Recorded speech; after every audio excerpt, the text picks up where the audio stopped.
Depression எனக்கு அதிகமாக இருக்குது, எப்போ பாரு ஒரு கஷ்டமாக இருக்குது, மனசு அழுத்துது, மனசு வேதனையாக இருக்குதுன்னு சொல்கிறாங்க. அப்போ இந்த டிப்ரெஷன் எதனால் வருதுன்னு தெரிஞ்சுக்கோங்க. நான் உங்கள் உளவியல் சகோதரி எம்எஸ்கே பிரியா. டிப்ரெஷன் அப்படின்னு சொல்லக்கூடிய இந்த மன அழுத்தம் ஒரு நாள் 2 நாளில் உங்களுக்கு வர்றதில்லை.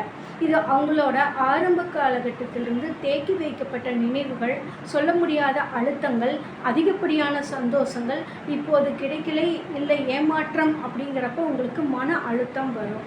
அப்போ இந்த அழுத்தம் இருந்துச்சுன்னா உங்களுக்கு வாழ்க்கையில் நிம்மதி இருக்காது, எதுலேயுமே ஆர்வம் வராது, கோபம் வரும், டென்ஷன் ஆகும், எப்போவுமே ஒரு பதட்ட நிலையில் இருப்போம், படபடப்பான நிலையிலேயே இருப்போம். அப்போ இந்த மன அழுத்தம் ஏன் உங்களுக்கு வருது அப்படின்னு நீங்கள் தெரிஞ்சுக்கிட்டிங்கன்னா இது போன்ற பாதிப்பிலிருந்து நீங்கள் விடுபட்டு இயல்பான வாழ்க்கை வாழ்கிறதுக்கு ஒரு வழிகாட்டுதலாக இருக்கும். உளவியல் ரீதியில் நாங்கள் என்ன சொல்கிறோம்னா, வாழ்வியல் சார்ந்த சிக்கல்கள் தான் உங்களுக்கு மன அழுத்தத்தை உண்டாக்குது. யாரும் உங்களை ப்ரெஷரைஸ் பண்ணுறதில்லை, யாரும் உங்களை திணிக்கிறதில்லை. ஒரு ஏற்றுக்கொள்ள முடியாத சூழலும் சமாளிக்க முடியாத சூழலும் அதிகரிக்கும் பொழுது உங்களுக்கு அது டிப்ரெஷனாக மாறுது. அப்போ இந்த டிப்ரெஷனுக்கு என்ன தீர்வு முறைகள், இதுக்கு என்ன பண்ணணும், மருந்து சாப்பிட்டா சரியாகுமா, அட்வைஸ் கேட்டால் சரியாகுமா, என்னை நான் சந்தோஷமாக வச்சுக்கிட்டா சரியாகுமானா, இது இயல்புக்கு மாற்றமாக தான் உங்ககிட்ட எல்லாமே செயல்பட்டுக்கிட்டு இருக்கோம். மற்றவங்கள மாதிரி இயல்பு நிலையில் உங்களால் இருக்க முடியாது.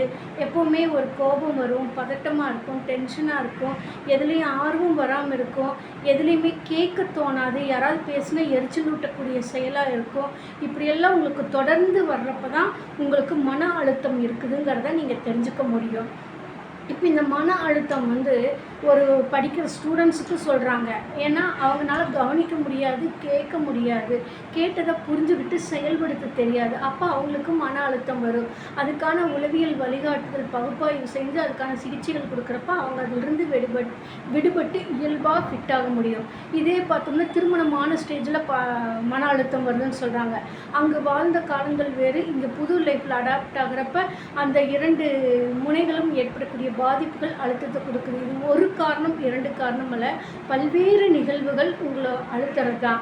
ஒரு சில விஷயங்கள் உங்களால் சொல்ல முடியும், எனக்கு இதுதான் பிரச்சனைனா அந்த பிரச்சனைக்கு தீர்வு முறைகளை நம்ம எடுக்காமல் இது பின்னாடி சரியாயிரும், எல்லாம் அப்படி தான் இருக்குன்னு சொல்லி அந்த கேள்வி கேட்டு அந்த கேள்விக்கு பதிலையும் நீங்களே கொடுத்துக்கிறப்ப உங்களுக்கு மன அழுத்தம் அதிகமாயிட்டே இருக்கும்.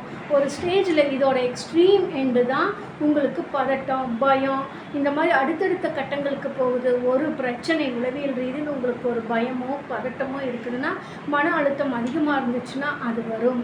அப்போ இதுக்கு என்ன தீர்வு? கவுன்சிலிங் பண்ணணுமா, கைடன்ஸ் எடுக்கணுமா, இல்லை அட்வைஸ் கேட்கணுமா, இல்லை ஆன்மீக ஸ்தலங்களுக்கு போகணுமா, தனிமையில் இருக்கணுமா, மருந்துகள் எடுத்துக்கணுமான பல குழப்பங்களை தேடுறாங்க. தேடுதல் என்பதை விட உங்களுடைய அறிவை புதுப்பித்து கொண்டு அதற்கான வழிமுறைகளை நீங்கள் செயல்படுத்தும் பொழுது நீங்கள் மன அழுத்தத்தில் இருந்து மீண்டும் வெளியில் வர முடியும். இப்போ உங்கள் வீட்டில் ட்ரைனேஜ் ஃபில் ஆயிடுச்சு, நீங்கள் என்ன பண்ணுவீங்க? அந்த ட்ரைனேஜ் எடுக்கிறதுக்கு ஏற்பாடு பண்ணுறீங்க. அதே மாதிரி உங்களுக்குள்ளே இருக்கிற ஓவர்லோடு ஆனது உங்களை இயக்க தடைகளை உருவாக்குது. அந்த இயக்க தடைகளை நாங்கள் எங்களோட நிறுவனத்தில் அதை பகுப்பாய்வு செய்து எங்கே உங்களோட எண்ணம், சிந்தனை, செயல் போய் சிக்கிட்டு இருக்குதுன்னு சொல்லி ஒரு வார்த்தைக்கு நீங்கள் எப்படி எடுத்துக்கிறீங்க, என்ன மாதிரி புரிதல் இருக்குது, நீங்கள் சொல்கிறப்ப எதிர்முனையில் எடுத்துக்கிறவங்கனால உங்களுக்கு எப்படி டிஸ்டர்ப் ஆகி மன அழுத்தம் வருதுன்னு இதையெல்லாம் கண்டறிந்து நாங்கள் பகுப்பாய்வு செய்து சிகிச்சை முறைகளை தெரப்பியூட்டிக்காக உங்களுக்கு கொடுக்குறோம். அப்போ நீங்கள் இதிலிருந்து மீண்டும் இயல்பு நிலைக்கு வர முடியும். இது ஒரு நாளில் சரியாயிருமானா கண்டிப்பாக முடியாது. ஏன்னா இப்போ உங்களுக்கு ஒரு 30 வயசுல இது 30 வருஷத்தோட பிரச்சனை, இன்றைக்கி மன அழுத்தம். அப்போ அதற்கான கால நேரங்கள் உங்களுக்கு தேவைப்படும். அவசரப்படுறதுனால முடியாது. இப்போ பெரும்பாலும் எங்ககிட்ட வர்றவங்க என்ன சொல்கிறாங்கன்னா, காய்ச்சலுக்கு மருந்து சாப்பிட்றோமில்ல, அந்த மாதிரி உங்ககிட்ட பேசினா என் பிரச்சனை தீருமில்ல, பேசினா பிரச்சனை தீராது. ஏன்னா நீங்கள் கேட்குறது கேள்வி, நாங்கள் சொல்கிறது பதில். ஒரு சில விஷயங்கள் நீங்கள் சொல்லுவீங்க, சொல்ல முடியாத அமுக்கப்பட்ட நினைவுகள் உங்களுக்குள்ளே ஓடிட்டுருக்கும். எப்படி சொல்கிறது, என்ன மாதிரி சொல்கிறது, சொல்லலாமா வேண்டாமா, சொன்னால் என்ன நினைப்பாங்க, சொல்கிறாங்க, இதையெல்லாம் போய் சொல்லணுமா, இதெல்லாம் சாதாரண விஷயம், இதைத்தான் நான் இத்தனை தடவை இத்தனை பேர்த்துக்கிட்ட சொல்லிட்டுனல்ல, அது டெய்லி நடக்க நிகழ்வு, இது போய் உங்ககிட்ட சொன்னால் அது எப்படி சரியாகும்னா, அப்போது நாங்கள் அதை பகுப்பாய்வு செய்து உங்களுக்கான தெரப்பியூட்டிக்காக கொடுக்குறப்ப அந்த செயல்முறைப்படுத்த சொல்லுவோம். அந்த செயல்முறைப்படுத்துகிறப்ப நீங்கள் இயல்பு நிலைக்கு வர முடியும்.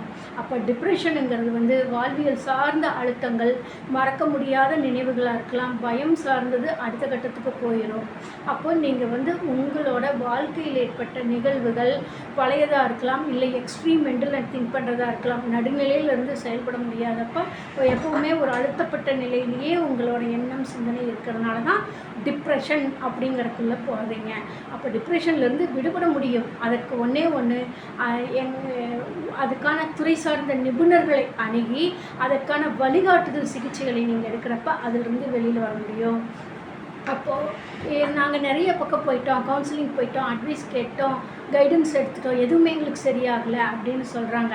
நீங்கள் எல்லாமே கேட்க முடியும், பட் உங்களால் செயல்படுத்த முடியலைங்கிறது தானே பிரச்சனை. அப்போ அந்த செயல்படுத்துறதுக்கான தடைகள் என்னென்னு நாங்கள் கண்டுபிடிச்சு அதை நீங்கள் செயல்படுத்துறதுக்கான வழிகளை உருவாக்கி நீங்கள் செயல்படுத்தும் பொழுது, செயல்முறைக்கு வரும் பொழுது அந்த டிப்ரெஷன்லேருந்து நீங்கள் வர முடியும். அப்போ மன அழுத்தம் வந்து வியாதி கிடையாது, மனவியாதி கிடையாது, மனநோய் கிடையாது, இது முற்றிலும் எண்ணம் சிந்தனை சார்ந்தது. இதை குணப்படுத்த முடியும் உளவியல் ரீதியில். அதுக்கு தான் எங்களுடைய நிறுவனம் எம்எஸ்கே லைஃப் கிளினிக் ஃபவுண்டேஷனில் வாழ்க்கைக்காக முதல் கிளினிக் ஆரம்பித்து ஒரு தனி மனிதனின் வளர்ச்சிக்கு தேவையான கல்வி, பொருளாதாரம், உளவியல் ஆரோக்கியம், சமூக அந்தஸ்து இவற்றில் ஏற்படக்கூடிய நெருக்கடியான சூழல்கள், சமாளிக்க முடியாதது, இவைதான் உங்களை பிரச்சனைகளுக்கு ஒன்று தள்ளி விடுகின்றது. ஒரு தயக்கமாக இருக்கலாம், பயமாக இருக்கலாம், அச்சமாக இருக்கலாம், வெக்கமாக இருக்கலாம், பதட்டமாக இருக்கலாம், என்ன நினைப்பாங்கன்னு இருக்கலாம், ஒரு மாதிரி நீங்கள் ஒரு லக்ஸுரி லைஃப் ஸ்டைலில் வாழ்ந்துருக்கலாம், இல்லை ஒரு குறுகிய வட்டத்துக்குள்ளே வாழ்ந்துருக்கலாம். இதையெல்லாம் எப்படி கேட்குறதுன்னு தெரியாமல் உங்களுக்குள்ளேயே ஒரு அமுக்கப்பட்ட நினைவுகள் தான் டிப்ரெஷனாக மாறுது. இதற்கான தீர்வுக்கான சிகிச்சை முறை இருக்கின்றது. அதற்கு தான் எங்கள் நிறுவனம் உங்களுக்கு உதவி புரிகின்றது. எம்எஸ்கே லைஃப் கிளினிக் ஃபவுண்டேஷனில் எம்எஸ்கே மென்டார்ஷிப் ப்ரோக்ராமில் எம்எஸ்கே தெரப்பியூட்டிக் கைடன்ஸாக கொடுத்து கொண்டு வருகின்றோம்.